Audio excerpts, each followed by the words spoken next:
Hey, welcome back to the show, everybody. Our next guest has helped transform the lives of millions with his best-selling books like The Monk Who Sold His Ferrari. He is considered one of the top leadership experts in the entire world, and his clients include sports superstars, music legends, members of the royal family, and famed billionaires.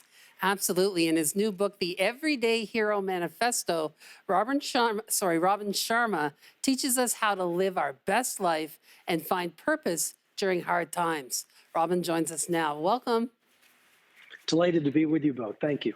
All right, let's dive into this because you have a lot of really interesting things we want to ask you about. The timing couldn't be better. I mean, we're living through this pandemic. Don't call it global pandemic, as Lainey will tell you. There's a chapter in your book, and it's called It's Okay Not to Be Okay. And you're offering advice on how to deal with unexpected change, which look at us now. So talk us through some of that advice and how we can actually prosper and turn this really difficult time around for those who are not having an easy time. Sure, Melissa. So the world sells us this programming that we should, if we're not always smiling and if we're not dancing with puppies and rainbows streaming through our windowsills, there's something wrong with us. I think the very nature of being human means we have times at the top of the mountain and we have times in the valley of darkness. And Helen Keller said it beautifully. She said, we would not learn how to be brave and patient if there was only joy in the world. So it is the difficult times that make, the whole book is all about everyday heroism. And we become heroic, not in the times of ease, we become heroic when we are faced with challenges and difficulties. And that's when we get introduced to our strengths and we learn bravery, we learn love, we learn to be more creative, we learn patience, and we learn more about our humanity. Yeah, and I mean, you've helped turn millionaires into billionaires, and you've worked with some of the world's most successful business people. I want to know the secret to their success. You know, what traits do they all have in common? Well, you know, it's been year number 26, Candy, working with not only billionaires, but NBA superstars, members of royalty, entertainment titans. And these people, the first thing I'd say is we pedestal some of these people and we think they are somehow cut from a different cloth, and that just isn't true. In the Everyday Hero Manifesto, I explain the methodologies that will allow us to materialize our genius, but a few of the traits. Number one, let's remember that genius is less about genetics and it's more about our daily habits. So installing a great morning routine, excellent work habits that are free from distraction, what I call the second wind workout in the book, some exercise at the end of the day, a tremendous pre-sleep ritual that allows great rest, very important. Secondly, the people who are changing the world, these people do not play victim. These people are more visionaries. I was listening to this great interview this morning about Steve Wynn, the Las Vegas hotel titan. And he was told by the golf course builder when he was building his great hotel in Las Vegas that the conditions are just not there to build a world-class golf course. And he said, well, let us build the conditions around the hotel and then put the golf course in those conditions. So the second trait is world builders are not victims, they find solutions to every problem. Thirdly, these people are enormously curious.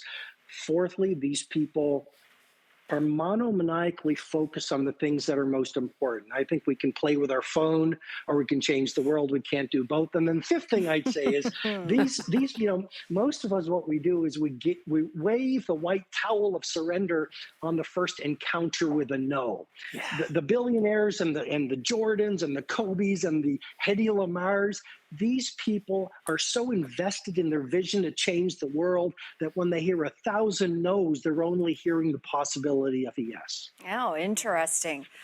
So listen, you have worked with leadership teams at companies like Nike and Microsoft, Starbucks, to name a few.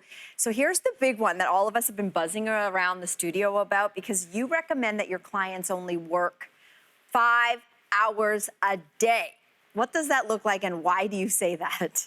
Well, you know, the Everyday Hero Manifesto is a book about productivity, spirituality, living an amazing life in this difficult time.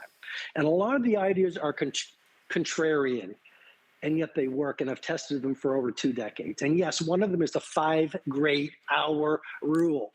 And, you know, most of us, we get to work and we forget that we get to work and it's showtime. And we play with our phone and we chit chat and we're, checking our notifications and we're looking at how many people like us on the social media. And so we spend sometimes 5, 10, or longer hours a day, but we don't get very much done. What I say, it's better to do 5 great hours of monomaniacally focused work, real work, not fake work. And when we get that kind of work done, we produce higher quality work in less time, and then we have more time to enjoy, to read, to be with our family, to enjoy the beauty of life. The big idea I'm really trying to suggest is rest is not a luxury, rest is a necessity. Mm-hmm. And the science actually says we do our best work working in short bursts of time, like a sprinter versus a marathoner. So I am no fan of this hustle and grind culture that our society is selling to us, and that makes us almost feel shamed if we're not working 12 or 13 hours a day as a badge of honor. It's not healthy, and actually it doesn't make you more productive. Oh, interesting. You know what I love is that at the core of your book, you do have the theme of heroism, and you even offer advice on how to live a heroic life every day. So, are we saving people from passing buses every day? What does that actually look like every day? Melissa, when we think of a hero, the world teaches us, think of Mother Teresa, think of Hedy Lamarr, think of Joan of Arc, think of Albert Einstein, think of Martin Luther King Jr., think of Mandela. But what about the baker who showed up this morning where everyone else was complaining, and he or she had a smile on their face and modeled mastery? What about the frontline worker right now in the pandemic? What about the taxi driver who does his work like Picasso painted? And so the Everyday Hero Manifesto is a manifesto to help people remember that we have heroism. We are human. We have heroism within us. The world has taught us to contract. The world has taught us to fear. The world has taught us to hate. The world has taught us to resign ourselves to mediocrity because we are not gifted and talented like the people we adore. What I'm trying to show through the models I teach in the Everyday Hero Manifesto, the neuroscience, we were born into genius, but as we've gone through life, through the messaging of the world and the micro trauma or macro trauma we faced, we forgot who we truly are.